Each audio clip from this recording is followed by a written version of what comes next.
ಎಲ್ರಿಗೂ ನಮಸ್ಕಾರ. ನಾನು ನಿಮ್ಮ ಲಕ್ಕಿ ಯಶ್ ಗೈಸ್. ಇವತ್ತು ಯೂಟ್ಯೂಬ್ ಚಾನಲ್ ಇಟ್ಕೊಂಡಿರೋರು ನಾನು ಹೇಳುವಂಥ ಕೆಲವೊಂದಷ್ಟು ಸೆಟ್ಟಿಂಗ್ಸ್ಗಳನ್ನ ಮಾಡ್ಕೊಳ್ಳಿ. ಆ್ಯಂಡ್ ಅದರ ಜೊತೆಗೆ ಯೂಟ್ಯೂಬಲ್ಲಿ ಯಾರೆಲ್ಲ ವೀಡಿಯೋ ನೋಡ್ತೀರಾ ನೀವು ಕೂಡ ಈ ಒಂದು ಸೆಟ್ಟಿಂಗ್ನ ಬೇಗ ಆನ್ ಮಾಡ್ಕೊಳ್ಳಿ, ಆಯಿತಾ? ತುಂಬ ಇಂಪಾರ್ಟೆಂಟ್ ಸೆಟ್ಟಿಂಗು, ನಾನೇನು ಅಂತ ಹೇಳ್ತೀನಿ. ಅದಕ್ಕಿಂತ ಮುಂಚೆ ನೀವೇನಾದ್ರು ಹೊಸ ನಮ್ಮೊಂದು ಯೂಟ್ಯೂಬ್ ಚಾನಲ್ ನೋಡ್ತಾ ಇದ್ದೀರಾ ಅಂತಂದರೆ ಸಬ್ಸ್ಕ್ರೈಬ್ ಮಾಡಿದ್ರೆ ನೋಡ್ತಾ ಇರೋರು ಸಬ್ಸ್ಕ್ರೈಬ್ ಮಾಡ್ಕೊಳ್ಳಿ. ಸೊ ಬನ್ನಿ ಇವತ್ತಿನ ವೀಡಿಯೋನ ಶುರು ಮಾಡೋಣ ಗೈಸ್. ಓಕೆ ಗೈಸ್, ಸೊ 2026 ಇನ್ನೇನು ಬರ್ತಾ ಇದೆ. 2026ರಲ್ಲಿ ಇದೆಲ್ಲ ನೀವು ಸೆಟ್ಟಿಂಗ್ಸ್ನ ಬೇಗ ಮಾಡ್ಕೊಳ್ಬೇಕು. ಸೊ ಫಸ್ಟು ನೀವು ಯೂಟ್ಯೂಬ್ ಆ್ಯಪನ್ನು ಓಪನ್ ಮಾಡ್ಕೊಳ್ಳಿ. ಯೂಟ್ಯೂಬ್ ಆ್ಯಪನ್ನು ನೀವು ಓಪನ್ ಮಾಡ್ಕೊಳ್ತೀನಿ. ಸೊ ನಾನು ಇವಾಗ ಯೂಟ್ಯೂಬ್ ಆ್ಯಪ್ ಓಪನ್ ಮಾಡ್ಕೊಂಡಾಗ ಇಲ್ಲಿ ಕೆಳಗಡೆ ನಿಮಗೆ ಲಾಸ್ಟಲ್ಲಿ ಯು ಅಂತ ಇದೆ, ಅಲ್ಲಿ ನಿಮ್ಮ ಒಂದು ಪ್ರೊಫೈಲ್ ಫೋಟೋ ಇರುತ್ತೆ ನಿಮ್ಮ ಚಾನಲ್ದು. ಅಲ್ಲಿ ಕ್ಲಿಕ್ ಮಾಡಿ. ಅಲ್ಲಿ ಕ್ಲಿಕ್ ಮಾಡಿದಾಗ ನಿಮ್ಗೆ ಈ ಥರ ಬರುತ್ತೆ. ಅಲ್ಲಿ ಮೇಲ್ಗಡೆ ವ್ಯೂ ಚಾನಲ್ ಅಂತಿದೆ ನೋಡಿ, ಅಲ್ಲಿ ಕ್ಲಿಕ್ ಮಾಡಿ. ಇದ್ರ ಮೇಲೆ ಕ್ಲಿಕ್ನ ಮಾಡಿದಾಗ ನಿಮ್ಮ ಒಂದು ಚಾನಲ್ ಎಲ್ಲವೂ ಕೂಡ ಇಲ್ಲಿ ಬರುತ್ತೆ. ಸೊ ನೋಡಿ, ಇಲ್ಲಿ ಕೆಲವೊಂದಷ್ಟು ಸೆಟ್ಟಿಂಗ್ಸ್ಗಳನ್ನ ಮಾಡಬೇಕು. ಆ ಒಂದು ಸೆಟ್ಟಿಂಗ್ಸ್ಗಳನ್ನ ತೋರಿಸ್ತಾ ಹೋಗ್ತೀನಿ, ಅದನ್ನು ಮಾಡ್ತಾ ಹೋಗಿ. ಇಲ್ಲಿ ನಿಮಗೆ ಮ್ಯಾನೇಜ್ ವಿಡಿಯೋಸ್ ಪಕ್ಕ ಒಂದು ಪೆನ್ಸಿಲ್ದೊಂದು ಸಿಂಬಲ್ ಇದೆ ನೋಡಿ, ಅದ್ರ ಮೇಲೆ ನೀವು ಕ್ಲಿಕ್ನ ಮಾಡಿ. ಅದ್ರ ಮೇಲೆ ನೀವು ಕ್ಲಿಕ್ನ ಮಾಡಿದಾಗ ಇಲ್ಲಿ ನಿಮಗೆ ಈ ಥರ ಒಂದು ಇಂಟರ್ಫೇಸ್ ಬರುತ್ತೆ. ಇಲ್ಲಿ ನೀವು ಫಸ್ಟ್ ಮಾಡಬೇಕಾಗಿರುವಂಥ ಫಸ್ಟ್ ಸೆಟ್ಟಿಂಗ್ ಏನಪ್ಪ ಅಂತಂದರೆ, ಇಲ್ಲಿ ಲಾಸ್ಟಲ್ಲಿ ಇದೆ ನೋಡಿ ಪ್ರೈವೇಸಿ ಅಂತ ಅಂದ್ಬಿಟ್ಟು, ಈ ಒಂದು ಸೆಟ್ಟಿಂಗು ಆಫ್ ಆಗಿರುತ್ತೆ. ಸೊ ನಿಮ್ಗೆ ಇಲ್ಲಿ ಈ ಥರ ಆಫ್ ಆಗಿರುತ್ತೆ. ನೀವು ಇದನ್ನು ಏನು ಮಾಡಬೇಕು, ಆನ್ ಮಾಡ್ಕೋಬೇಕು. ಈಗ ನಾನು ಆನ್ ಮಾಡ್ತೀನಿ, ಆನ್ ಮಾಡ್ಕೊಳ್ಳಿ. ಸೊ ಇದು ಫಸ್ಟ್ ಸೆಟ್ಟಿಂಗು. ಈ ಒಂದು ಪ್ರೈವೇಸಿನ ನೀವು ಯಾಕೆ ಆನ್ ಮಾಡ್ಕೊಳ್ಬೇಕು ಅಂತಂದರೆ, ಸೊ ನೀವು ತುಂಬ ಜನಕ್ಕೆ ನಿಮ್ಮ ಒಂದು ಯೂಟ್ಯೂಬ್ ಚಾನಲಿಂದ ಬೇರೆಯವ್ರ ಚಾನಲ್ನ ಸಬ್ಸ್ಕ್ರೈಬ್ ಆಗಿರ್ತೀರಾ. ಆ ಒಂದು ಸಬ್ಸ್ಕ್ರೈಬ್ ಆಗಿರುವಂಥ ಚಾನಲ್ಗಳ ಲೀಸ್ಟ್ ತೋರಿಸಲ್ಲ ಯಾರಿಗೂ ಕೂಡ. ಇದೇನಾದರೂ ಆಫ್ ಆಗಿತ್ತು ಅಂತಂದರೆ ನೀವು ಯಾರ್ಯಾರಿಗೆಲ್ಲ ಸಬ್ಸ್ಕ್ರೈಬ್ ಆಗಿದ್ದೀರಾ ಅದೆಲ್ಲ ಲೀಸ್ಟ್ ತೋರಿಸುತ್ತೆ, ಆಯಿತಾ? ಸೊ ಆ ಒಂದು ಪ್ರೈವೇಸಿ ಬೇಕು ನಿಮಗೆ ಅಂತಂದರೆ, ನೀವು ಸಬ್ಸ್ಕ್ರೈಬ್ ಆಗಿರೋದು ಬೇರೆಯವ್ರಿಗೆ ಗೊತ್ತಾಗಬಾರ್ದು ಅಂತಂದರೆ ಈ ಒಂದು ಸೆಟ್ಟಿಂಗ್ನ ಆನ್ ಮಾಡ್ಕೊಳ್ಳಿ. ಇದು ಫಸ್ಟ್ ಸೆಟ್ಟಿಂಗ್. ಇನ್ನು ಸೆಕೆಂಡ್ ಸೆಟ್ಟಿಂಗ್ ಬಂದು ಇಲ್ಲಿ ಮೈ ಕಮ್ಯುನಿಟಿ ಅಂತ ಇದೆ. ಇಲ್ಲಿ ಮೈ ಕಮ್ಯುನಿಟಿ ಅಂತ ಇದೆ ನೋಡಿ, ಇದು ಕೂಡ ನಿಮ್ಗೆ ಆಫ್ ಆಗಿರುತ್ತೆ. ಇದನ್ನು ನೀವು ಆನ್ ಮಾಡ್ಕೊಳ್ಳಿ. ಇದನ್ನು ನೀವು ಯಾಕೆ ಆನ್ ಮಾಡ್ಕೊಳ್ಬೇಕು ಅಂತಂದರೆ, ಯಾರೇ ಒಬ್ಬರು ನಿಮ್ಮ ಒಂದು ಚಾನಲ್ನ ತೆಗೆದು ಅವರು ಕಮ್ಯುನಿಟಿ ಪೋಸ್ಟನ್ನು ಮಾಡ್ಬೋದು ನೀವು ಇದನ್ನು ಆನ್ ಮಾಡಿಕೊಂಡ್ರೆ. ಎಕ್ಸಾಂಪಲ್ ನಾನು ನಿಮ್ಗೆ ಅದನ್ನು ಅರ್ಥ ಮಾಡಿಸ್ತೀನಿ ಲೈವ್ ಆಗಿ.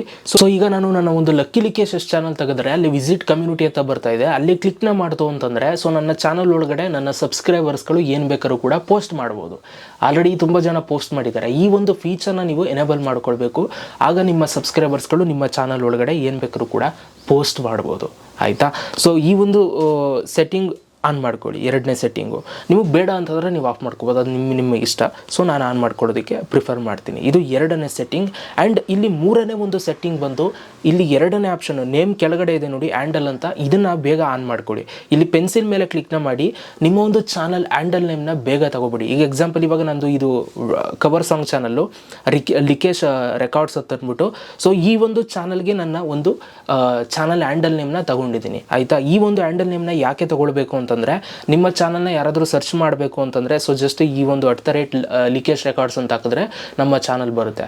ಸೊ ಇದು ಈಸಿ ಆಗುತ್ತೆ ನಿಮ್ಮ ಚಾನಲ್ನ ಫೈಂಡ್ ಔಟ್ ಮಾಡೋದಕ್ಕೆ. ಅದಕ್ಕೋಸ್ಕರ ನೀವು ಈ ಒಂದು ಹ್ಯಾಂಡಲ್ನ ಬೇಗ ತಗೊಬಿಡಿ. ಇಲ್ಲಿ ತಗೊಂಡು ಸೇವ್ ಮೇಲೆ ಕ್ಲಿಕ್ ಮಾಡ್ಕೊಳ್ಳಿ, ಆಯಿತಾ?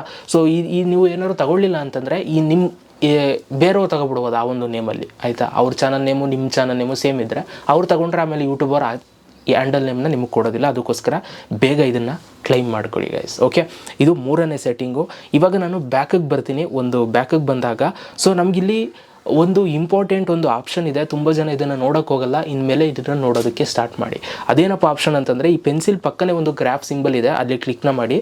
ಅಲ್ಲಿ ಕ್ಲಿಕ್ ಮಾಡಿದಾಗ ಅಲ್ಲಿ ನಿಮಗೆ ಅನಾಲಿಟಿಕ್ಸ್ ಅಂತ ಬರುತ್ತೆ. ಸೊ ಇಲ್ಲಿ ನಿಮಗೆ ಒಂದು ನಿಮ್ಮ ಚಾನಲ್ ಯಾವ ಥರ ಇದಾಗಿದೆ, ಯಾವ ಥರ ಗ್ರೋ ಆಗಿದೆ ಎಲ್ಲವೂ ಕೂಡ ನಿಮಗೆ ಕಂಪ್ಲೀಟಾಗಿ ಒಂದು ಏನಂತೀರ, ಒಂದು ಮಾರ್ಕ್ ಶೀಟ್ ಥರ. ಸೊ ಈಗ ನೀವು PUC ಡಿಗ್ರಿ ಎಲ್ಲ ಓದಿರ್ತೀರಲ್ಲ, ಫೈನಲ್ ಮಾರ್ಕ್ಸ್ ಕಾರ್ಡ್ ಬರುತ್ತಲ್ಲ ಆ ಥರ. ಸೊ ನೋಡಿ, ನಿಮ್ಮ ಚಾನಲ್ದು ಫೈನಲ್ ಔಟ್ಪುಟ್ ಎಷ್ಟಿದೆ ಫುಲ್ಲು ಡೇಟಾ ಎಲ್ಲವೂ ಕೂಡ ಕ್ಯಾಲ್ಕುಲೇಟ್ ಮಾಡಿ ತೋರಿಸ್ಬಿಡುತ್ತೆ. ನಿಮ್ಗೊಂದು ಕುತೂಹಲ ಇರುತ್ತೆ, ನಿಮ್ಮ ಚಾನಲ್ಗೆ ಟೋಟಲ್ ಎಷ್ಟು ಸಬ್ಸ್ಕ್ರೈಬರ್ಸ್ ಇದ್ದಾರೆ, ಟೋಟಲ್ ಎಷ್ಟು ವ್ಯೂಸ್ ಬಂದಿದೆ, ಟೋಟಲ್ ಎಷ್ಟು ಜನ ಶೇರ್ ಮಾಡಿದ್ದಾರೆ, ಟೋಟಲ್ ಎಷ್ಟು ಕಮೆಂಟ್ ಬಂದಿದೆ, ಇಲ್ಲಿವರೆಗೂ 0 ಫಸ್ಟಿಂದ ಹಿಡಿದು ಇಲ್ಲಿವರೆಗೂ ಆ ಒಂದು ಡೇಟಾ ಇಲ್ಲಿ ತೋರಿಸುತ್ತೆ. ನೀವು ನೋಡ್ಬೋದು, ಇದು ನಂದು ಹೊಸ ಚಾನಲ್ಲು 462 ಸಬ್ಸ್ಕ್ರೈಬರ್ಸ್ ತೋರಿಸ್ತಾ ಇದ್ದಾರೆ. ಸೊ ಶುರು ಮಾಡಿ ಹೊಸ ಚಾನಲ್ ಆಗಿರೋದ್ರಿಂದ. ಆ್ಯಂಡ್ ಟೋಟಲ್ ವ್ಯೂಸ್ ಬಂದು ಈ ಒಂದು ಚಾನಲ್ಗೆ 4100 ವ್ಯೂಸ್ ಬಂದಿದೆ. ಟೋಟಲ್ ಲೈಕ್ಸ್ ಬಂದು 205 ಲೈಕ್ಸ್ ಬಂದಿದೆ, ಎಲ್ಲ ಟೋಟಲ್ ಸೇರಿಸಿ. ಆ್ಯಂಡ್ ಟೋಟಲ್ ಕಮೆಂಟ್ಸ್ ಬಂದು 88 ಕಮೆಂಟ್ಸ್ ಬಂದಿದೆ. ಆ್ಯಂಡ್ 17 ಶೇರ್ಸ್ಗಳನ್ನ ಮಾಡಿದ್ದಾರೆ ಟೋಟಲ್ ಆಗಿ. ಸೊ ಓಕೆ, ಅದರ ಕೆಳಗಡೆ ಒಂದು ರೀಸೆಂಟ್ ವ್ಯೂಸ್ ಅಂತ ತೋರಿಸುತ್ತೆ. ಲಾಸ್ಟ್ 7 ಡೇಸ್ ಡೇಟಾ, ನಿಮ್ಮ ಲಾಸ್ಟ್ ಒಂದು ವಾರದಲ್ಲಿ ಎಷ್ಟು ವ್ಯೂಸ್ ಬಂದಿದೆ ಅಂತ ತೋರಿಸ್ತಾ ಇದೆ. ನನಗೆ 370 ಬಂದಿದೆ. ಆಮೇಲೆ ಲೇಟೆಸ್ಟ್ ವೀಡಿಯೋ ಯಾವ್ದು ಹಾಕಿದರೆ ಅದನ್ನು ತೋರಿಸ್ತಾರೆ. ಆಮೇಲೆ top videos and live streams ಜಾಸ್ತಿ ಯಾವ ವಿಡಿಯೋ ಟಾಪಾಗಿ ಜಾಸ್ತಿ ರೀಚ್ ಆಗಿದೆ ಅದನ್ನು ನಿಮ್ಗೆ ಇಲ್ಲಿ ಒಂದಷ್ಟು ತೋರಿಸ್ತಾರೆ. ಮತ್ತು ಯುವರ್ ಆಡಿಯನ್ಸ್, ನಿಮ್ಮ ಆಡಿಯನ್ಸ್ಗಳು ಎಲ್ಲೆಲ್ಲಿಂದ ನೋಡಿದ್ದಾರೆ ಅನ್ನೋದು ಸದ್ಯಕ್ಕೆ ನಾನು ಇಂಡಿಯಾದ ನೋಡಿದ್ದಾರೆ ಈ ಒಂದು ಚಾನಲ್ನ. ಓಕೆ, ಇದೊಂದು ಡೇಟಾ ತೋರಿಸ್ತಾರೆ. ಸೊ ಇದೊಂದನ್ನು ನೀವು ಹೋಗಿ ನೋಡ್ಕೊಳ್ಬೋದು, ನಿಮ್ಮ ಚಾನಲ್ ಯಾವ ಥರ ಪರ್ಫಾರ್ಮ್ ಮಾಡಿದೆ, ಚಾನಲ್ ಕ್ರಿಯೇಟ್ ಮಾಡಿದಾಗ ಹಿಡಿದು ಇಲ್ಲಿ ತನಕನೂ ಅನ್ನೋದನ್ನ ನೀವು ಇಲ್ಲಿ ಚೆಕ್ಔಟ್ ಮಾಡ್ಬೋದು. ಈ ಒಂದು ಆಪ್ಷನ್ ಕೂಡ ತುಂಬ ಜನ ಯೂಟ್ಯೂಬರ್ಸ್ಗಳಿಗೆ ಖುಷಿ ಕೊಡುತ್ತೆ. ಓಕೆ, ಇದಿಷ್ಟು ಸೆಟ್ಟಿಂಗ್ಸ್ಗಳು ನಾನು ಪರ್ಸ್ನಲಿ ಚೇಂಜ್ ಮಾಡ್ಕೊಳ್ಳೋಕೆ ಹೇಳ್ತೀನಿ. ಸೊ ಹೇಗನ್ನಿಸ್ತು ವೀಡಿಯೋ ಅಂತ ನನಗೆ ಕಮೆಂಟ್ ಬಾಕ್ಸಲ್ಲಿ ಕಮೆಂಟ್ ಮಾಡಿ. Thank you so much guys video ನೋಡೋದಕ್ಕೆ. ಸಿಗೋಣ ನೆಕ್ಸ್ಟ್ ವೀಡಿಯೋದಲ್ಲಿ. ಅಲ್ಲಿ ತನಕ ಲವ್ ಯು.